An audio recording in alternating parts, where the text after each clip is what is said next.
Good morning అలాఫీ. AP DEECET సంబంధించి allotment order copy అయితే రిలీజ్ అయిపోయింది. ఈ రోజు ఇప్పుడే 1 అవర్ బ్యాక్ రిలీజ్ అయిపోయింది. మనం ఇప్పుడు నెక్స్ట్ ఏం చేయాలి సార్ అంటే, నువ్వు అలాట్మెంట్ ఆర్డర్ కాపీ రిలీజ్ అయింది కదా, నువ్వు కాలేజ్ ఎక్కడ వచ్చిందో చెక్ చేసుకో.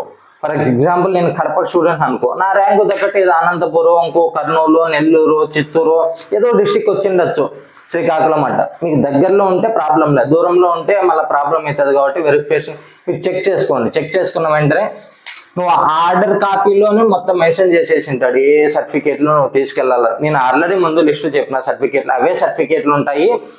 ఆ సర్టిఫికేట్లు ప్లస్ ఈ ఆర్డర్ కాపీ అనేది నువ్వు చెక్ చేసుకుంటావు. మొబైల్లో మనకు ప్రింట్ రాదు కదా, అందుకోసం నెట్ సెంటర్కి వెళ్ళి ఆ జిరాక్స్ తీసుకుంటావు. మనకి ఏదైతే సర్టిఫికేట్లు ఉంటాయో ఆ సర్టిఫికేట్లు మొత్తం ఆర్డర్ కాపీలో మెన్షన్ చేసి ఉంటాడు కింద. నీకు పలానా చోట సీట్ వచ్చింది, నువ్వు 17th నుంచి మనకు వెరిఫికేషన్ అనేది స్టార్ట్ అవుతుంది. టుమారో నుంచి 22nd వరకు నువ్వు ఎప్పుడైనా కూడా అటెండ్ అవ్వచ్చు. అలా అని లాస్ట్ డే పోకండి. ఎందుకంటే మనం ఈ కౌన్సిలింగ్ వెరిఫికేషన్ ప్రాసెస్ కాబట్టి ఇన్ టైంలో వెళ్ళి అటెండ్ అయ్యి మనకి ఏదైతే వర్క్ ఉందో అది కంప్లీట్ చేసుకుంటే మనం ప్రశాంతంగా ఉండొచ్చు. అలా కాదని మనం 22nd ఈవినింగ్ పడిపోయినా అనుకో, మన వెబ్సైట్లో అంతంత మటుకే. అందుకే డిలే చేయొద్దండి. మీరు ఫస్ట్ ఇన్సూరెన్స్ స్టేజ్లోనే వెళ్ళండి, ఇంకేం ప్రాబ్లం లేకుండా అయిపోతుంది. ఇన్కేస్ ఇష్యూస్ ఉన్నా కూడా మనం రిజాల్వ్ చేసుకోవడానికి ఛాన్స్ ఉంటుంది. నేను ఎందుకు ముందు వెళ్తానంటే, ఇప్పుడు 17th వెళ్ళాం, నీకు ఏమైనా ప్రాబ్లం అయింది, ఇష్యూ అయింది, ఆ ఇష్యూ రిజాల్వ్ అవ్వడానికి మనకు ఒక టైం ఉంటుంది, టైం పీరియడ్. నువ్వు డైరెక్ట్ 22nd వెళ్ళా అనుకో, ఒక ప్రాబ్లం అంటే రైజ్ అయింది అనుకో, అక్కడ నీకు ప్రాబ్లం రెక్టిఫై చేసుకోవడానికి ఒక టైం ఎక్కడ ఉంటుంది చెప్పు. అందుకే నువ్వు ముందే వెళ్ళు వెరిఫికేషన్కి. ఈ అలాట్మెంట్ ఆర్డర్ కాపీ డౌన్లోడ్ చేసుకున్నావా, ఆ డౌన్లోడ్లో ఆర్డర్ కాపీలో ఎక్కడ సీట్ వచ్చింది, ఎక్కడ మనకి ఎక్కడన్నా రానే కావచ్చు సీటు, ఆ డిస్ట్రిక్ట్లో గవర్నమెంట్ కాలేజీలో మాత్రమే వెరిఫికేషన్ జరుగుతుంది. నీకు ప్రైవేట్ వచ్చినా కూడా, ఇప్పుడు నా కడప డిస్ట్రిక్ట్లో 1000 కాలేజీలు ఉండొచ్చు ప్రైవేటు. ఆ 1000 కాలేజీలు కూడా ఈ కడప డిస్ట్రిక్ట్లో ఉన్న గవర్నమెంట్లోకి మాత్రమే వెరిఫికేషన్కి రావాలా. ప్రైవేట్ స్టూడెంట్స్ అయినా గవర్నమెంట్ స్టూడెంట్స్ అయినా అట్లా ప్రతి డిస్ట్రిక్ట్ గవర్నమెంట్ డైట్ ఉంటుంది కాబట్టి ఆ గవర్నమెంట్ డైట్లో మాత్రమే మనకు వెరిఫికేషన్ అనేది జరుగుతుంది. మనం వెళ్ళి వెరిఫై చేయించుకోవాలా. అలాట్మెంట్ ఆర్డర్ కాపీ, కింద ఇచ్చిన సర్టిఫికేట్లు 3 సెట్లు జిరాక్స్లు తీసుకొని వెళ్ళు. ఈ కౌన్సిలింగ్ ప్రాసెస్ ఎలా ఉంటుంది? ప్రాసెస్ ఏం లే, అక్కడ తీసుకెళ్తావు నువ్వు, ఏదో సమ్ అమౌంట్ 2365 ఏమో కట్టించుకుంటారు గవర్నమెంట్ సీట్ వస్తే. ప్రైవేట్ వచ్చిన వాళ్ళకు 11,500 12,500 అమౌంట్ ఉంటుంది. అలాట్మెంట్ ఆర్డర్ కాపీలోనే బ్యాక్ మెన్షన్ చేసి ఉంటాడు. అమౌంట్ తీసుకెళ్ళి అక్కడ సీట్ కన్ఫర్మ్ చేయించుకుంటే సరిపోతుంది. నీకు నచ్చినా నచ్చకన్నా కౌన్సిలింగ్ వెరిఫికేషన్కి పోయి తీరాల్సిందే నువ్వు. ఎందుకు సార్ అంటే, నీకు ఒకసారి సీట్ అలాట్ అయిపోయిన తర్వాత ఏ డిస్ట్రిక్ట్లో ఏదైనా ప్రైవేట్ కానివచ్చు గవర్నమెంట్ కానివచ్చు, నీకు సీట్ అలాట్ అయిపోయిన తర్వాత నువ్వు కౌన్సిలింగ్ వెరిఫికేషన్కు వెళ్ళలేదంటే నీకు ఆ కోర్సు మీదనే ఇంట్రెస్ట్ లేనట్టు. నీ క్యాండిడేట్ ఐడి ఉంటుంది ఒకటి, నీ క్యాండిడేట్ ఐడి మీద పర్మనెంట్గా అది మనకు సీట్ అనేది క్యాన్సిల్ అయిపోతుంది. నీకు సెకండ్ ఫేజ్లో నువ్వు పెట్టుకుందామని అనుకుని ఉంటావు.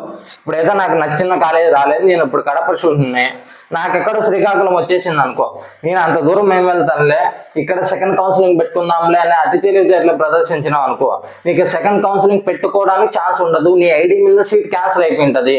ఎందుకంటే నీ సీట్ పక్కన వాళ్ళకి అలాట్ చేసేస్తారు అంతే. నువ్వు అందుకని నీకు నచ్చినా నచ్చకపోయినా, అది ప్రైవేట్ కానీ గవర్నమెంట్ కానీ అది మేనేజ్ చేసేది నువ్వు, ఏవో నీ డిమాండ్స్ నీకు ఉంటాయి. ఫస్ట్ వెళ్ళి వెరిఫికేషన్కు కౌన్సిలింగ్ ప్రాసెస్ కంప్లీట్ చేసుకో ఇన్ టైంలో. నీకు పెట్టుకున్న తర్వాత సెకండ్ ఫేజ్లో నీకు స్లైడింగ్ పెట్టుకోవడానికి ఉంటుంది.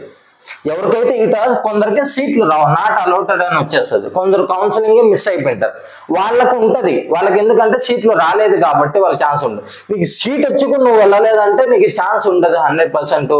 నీ సీట్ క్యాన్సిల్ చేస్తాడు కాబట్టి కంపల్సరీ నీకు నచ్చినా నచ్చకన్నా ఈ డేట్స్లో నువ్వు వెరిఫికేషన్కి వెళ్ళి నీ సీట్ కన్ఫర్మ్ చేయించుకో.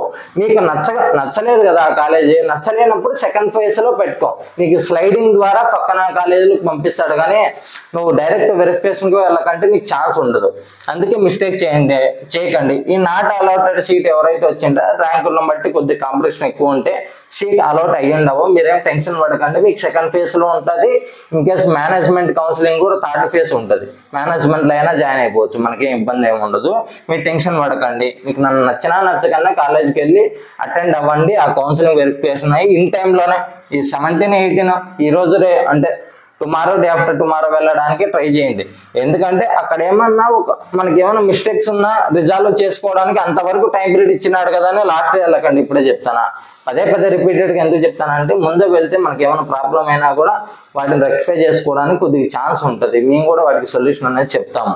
ఏం ఇబ్బంది పడకండి, ఈజీగానే ఉంటుంది కౌన్సిలింగ్ ప్రాసెస్. సర్టిఫికేట్లో అందరూ పర్ఫెక్ట్గా తీసుకెళ్తే ఏం ప్రాబ్లం ఏముండదు కౌన్సిలింగ్ వెరిఫికేషన్ దగ్గర. ఇంకా ఏమైనా డౌట్ ఉన్నా కూడా కామెంట్ బాక్స్లో కామెంట్ చేయండి. కింద వాట్సాప్ గ్రూప్ కూడా ఇస్తాను, ఆ వాట్సాప్ గ్రూప్లో జాయిన్ అయిపోండి, సరిపోతుంది అంతే. Thank you all of you.